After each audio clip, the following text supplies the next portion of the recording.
विनायकी की हत्या से जुड़ी इस दर्दनाक खबर ने पूरे देश को झकझोर कर रख दिया और जी न्यूज की मुहिम के बाद अब एनजीटी यानी नेशनल ग्रीन ट्रिब्यूनल ने भी इस पर स्वतः संज्ञान लिया है। एनजीटी ने विनायकी की हत्या के इस मामले में केस दर्ज किया है। जस्टिस के रामाकृष्णन की पीठ ने स्वतः संज्ञान लेते हुए केंद्र सरकार और केरल सरकार को नोटिस भेजा।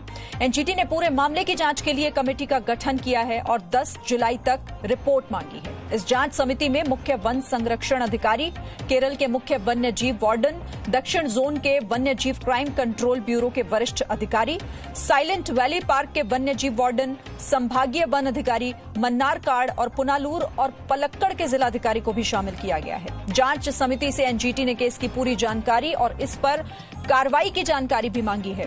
समिति को रिपोर्ट तैयार करने के लिए 1 महीने का समय दिया गया। एनजीटी ने अपने ऑर्डर में कहा कि केस इसीलिए दर्ज किया गया कि भविष्य में ऐसी घटनाएं रोकी जा सकें और एक दीर्घकालिक प्लान तैयार हो ताकि जंगल वाले इलाकों में इंसान और जानवरों के बीच के संघर्ष को रोका जा सके। और अब 10 जुलाई 2020 को इस पर अगली सुनवाई हुई।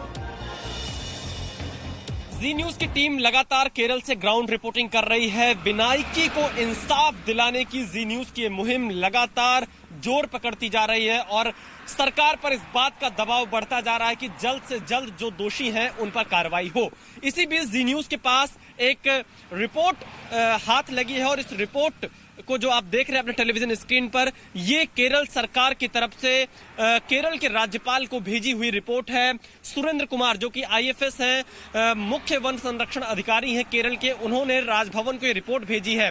इस रिपोर्ट में ये कहा गया है कि 23 मई को पहली बार हथिनी को देखा गया था। इसके साथ ही साथ 25 मई को दोबारा हथिनी वापस आई और ये पलक्कड़ जिले के थय्यम कुंडू जो कि वेलियार नदी के पास है, वहां पर नदी के पानी में वो हथिनी पाई गई। और इसके साथ ही साथ इसमें यह लिखा है कि जो डॉक्टर की टीम आई, इसमें यह दावा किया गया है डॉक्टर की टीम सेम डे पहुंची थी, लेकिन जब जी न्यूज की टीम पलक्कड़ में वेलियार नदी पर थी तो ग्रामीण जो कि समीर है, उन्होंने जी न्यूज से बताया कि डॉक्टर 26 मई को आए थे, यानी एक दिन बाद, वो भी दोपहर 1 बजे।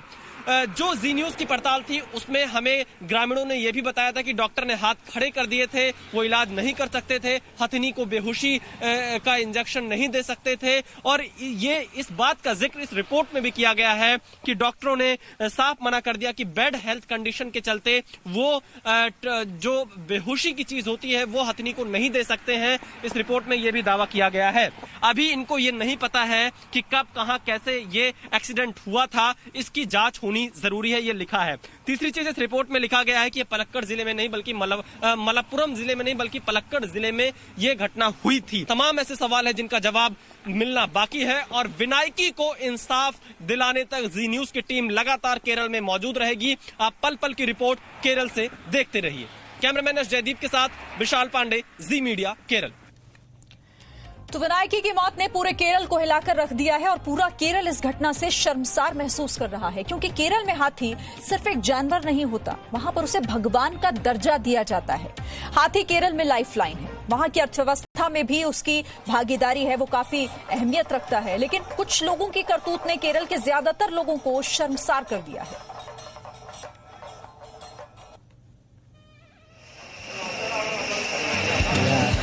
ये तस्वीरें कोरोना काल से पहले की हैं, लेकिन इन तस्वीरों को यहाँ दिखाना इसलिए जरूरी है क्योंकि ये बताती हैं कि केरल में हाथियों की अहमियत कितनी है। दुनिया के लिए हाथी एक जानवर हो सकता है, लेकिन केरल में उसे भगवान का दर्जा हासिल है। हाथी वहाँ कई लोगों के परिवार का अटूट हिस्सा है। हाथी केरल की अर्थव्यवस्था के पहिए को घुमाने में बड़ी भूमिका निभाते हैं। इसीलिए केरल के राजकीय चिन्ह के तौर पर भी हाथी का इस्तेमाल होता है। पेरम्बावूर में हम यहाँ पर एक ऐसे शख्स के स्थान पर आए हैं जो कि हाथियों को पिछले 15 साल से पाल रहे हैं। मेरे पीछे आप ये जो हाथी देख रहे हैं, इसका नाम है अय्यप्पन।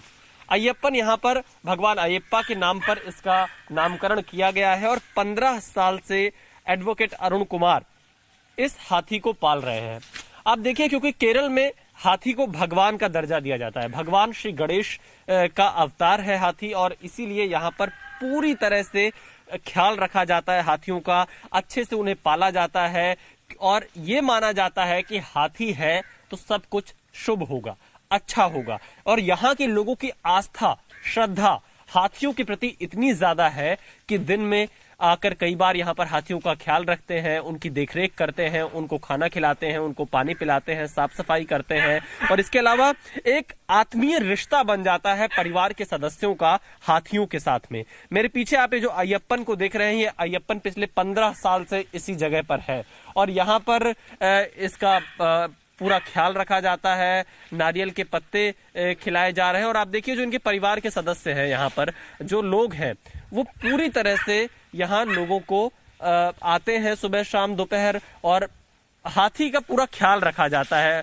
नारियल के पत्ते खिलाए जाते हैं, पाम लीफ खिलाया जाता है, राइस दिया जाता है, लोबिया दिया जाता है यहाँ पर और समय समय पर इन्हें नहलाया जाता है, पानी पिलाया जाता है और हाथियों का पूरा देख रेख इस तरह से किया जाता है। क्योंकि हम आपको ये इसलिए बता रहे हैं, हाथी और केरल का रिश्ता क्या है ये आपको समझना चाहिए। केरल के लोग हाथियों को अपने परिवार के सदस्य की तरह मानते हैं। जिस राज्य में हाथी लोगों के लिए भगवान जैसा हो, परिवार के सदस्य जैसा हो, वहां हथनी विनायकी की हत्या कोई छोटी घटना नहीं हो सकती। ये अरुण कुमार हैं, पिछले 40 सालों से हाथी पाल रहे हैं। इस हाथी को इन्होंने अयप्पन का नाम दिया है।